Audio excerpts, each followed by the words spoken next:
మరి ఆ అమ్మాయికి ఎట్లా వచ్చిందో తెలియదు కానీ ఒక 2 పేజీల డైలాగ్ రాసిండి నా అమ్మాయికి. సీన్ కూడా మొత్తం ఆ అమ్మాయిదే డైలాగ్ పోర్షన్ ఎక్కువ.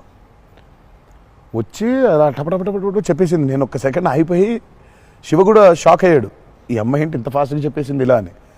సరే ఎందుకని మంచిది ఓకే అనుకుంటే ఒకసారి చెక్ చేసుకుందామంటే నేను వెనకాల నుంచి ఇలా అంటున్నాను, అద్దిరిపోయింది శివ ఓకే అనే అని. ఫ్లోలో వెళ్ళిపోయింది మొత్తం.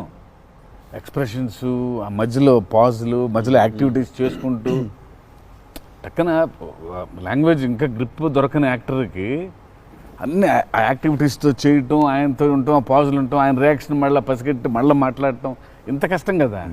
అర్థమైంది. Homework done.